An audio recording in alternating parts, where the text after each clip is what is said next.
Mientras, en paralelo, por ejemplo, desde Rusia, el secretario del Consejo de Seguridad, el subsecretario del Consejo de Seguridad, ha alertado que el ingreso de Ucrania a la OTAN provocaría la Tercera Guerra Mundial. ¿Es tan grave lo que estamos viendo en este conflicto? ¿El incremento? ¿Cómo han crecido las declaraciones? ¿O son solo eso, amenazas? Bueno, lo conversamos con Pablo Cabrera, consejero del Centro de Estudios Internacionales de la Universidad Católica y ex embajador de Chile en Rusia. ¿Cómo está, Pablo?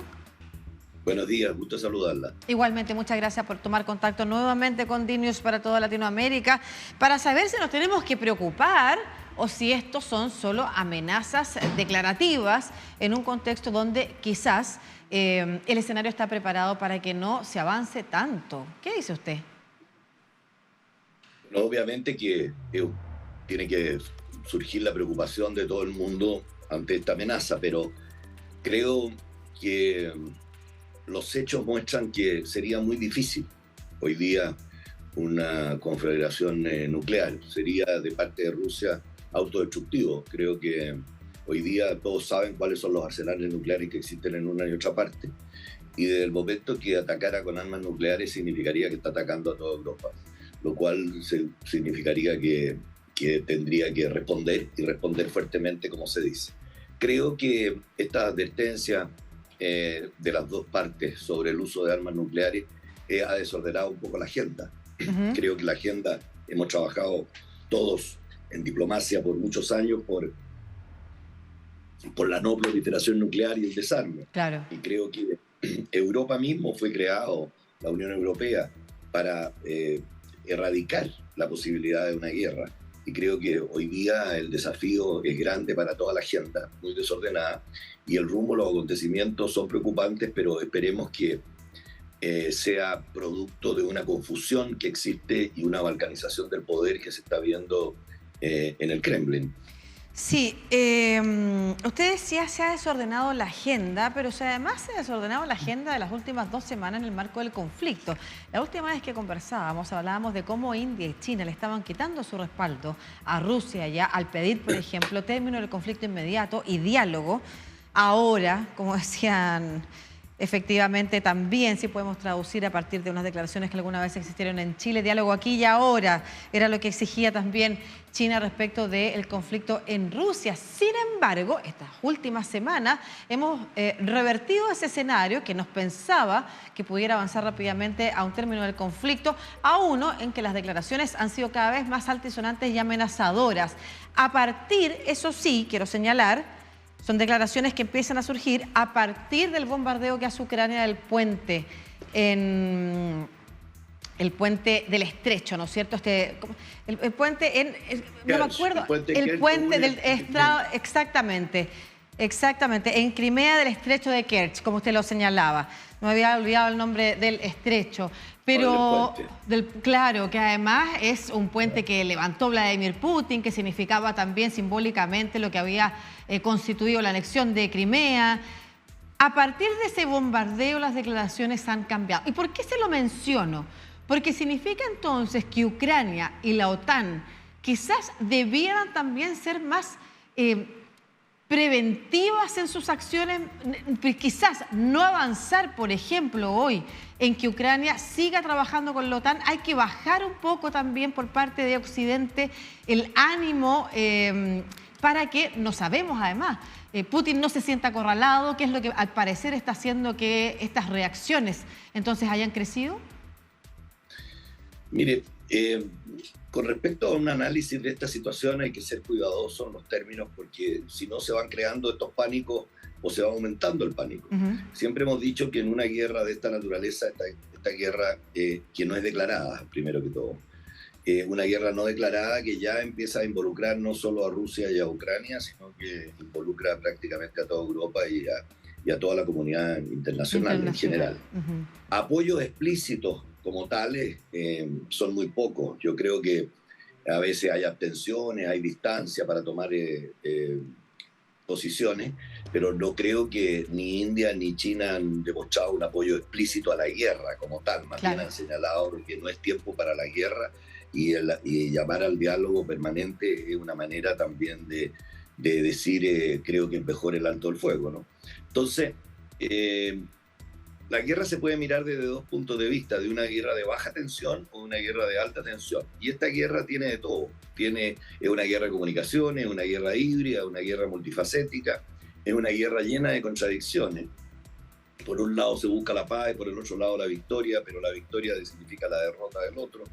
Entonces hay una cantidad de términos que se usan que yo imagino que la diplomacia lo estará analizando y habrá, como pregunta usted, hay un grupo de personas, de países y de organismos internacionales que estarán trabajando por bajar la tensión. Uh-huh. El tema es hasta qué punto Rusia puede salvar la cara. Yo creo que esta guerra, como lo hemos señalado muchas veces, claro, parte Rusia perdiendo. Yo creo que lo que había ganado Rusia en el último tiempo, en recuperación, en participación en el escenario internacional, en crecimiento, creo que a partir del plebiscito que Putin hizo, el referéndum que hizo hace 2 años, en el cual se podría eternizar en el poder, empiezan a cambiar las condiciones. Y empiezan a cambiar las condiciones y él se siente acorralado o presionado por Europa y particularmente por la Organización del Atlántico Norte, la OTAN.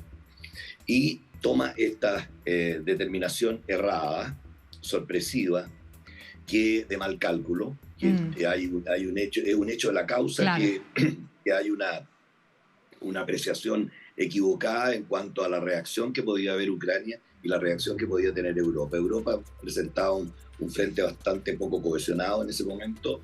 Los Estados Unidos mostraban que Europa se tenía más que involucrar en la OTAN y ellos un poco no seguir invirtiendo tanto, acuérdese usted en el gobierno anterior. Y estos errores de cálculo se están pagando de esta naturaleza. Se ve una Rusia bastante aislada en el escenario internacional. Y perdiendo terreno en lo militar, además.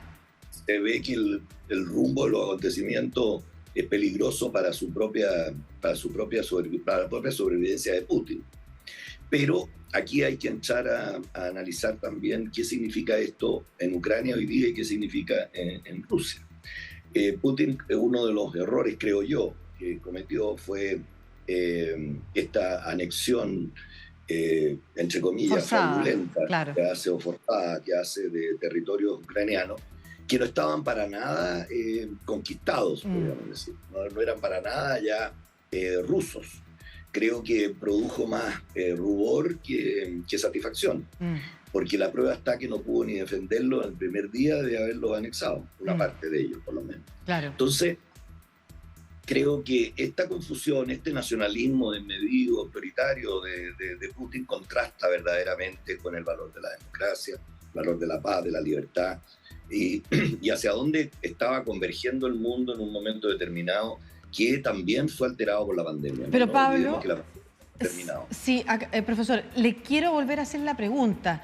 Vemos las reacciones de Putin, la de un hombre en el poder que actúa autoritariamente, con errores de cálculo, que al mismo tiempo no se quiere ver expuesto a la pérdida, que ha hecho, como usted nos señalaba también en la entrevista exterior, estas especies de pantomima con estas celebraciones de haber conquistado territorios que no ha conquistado.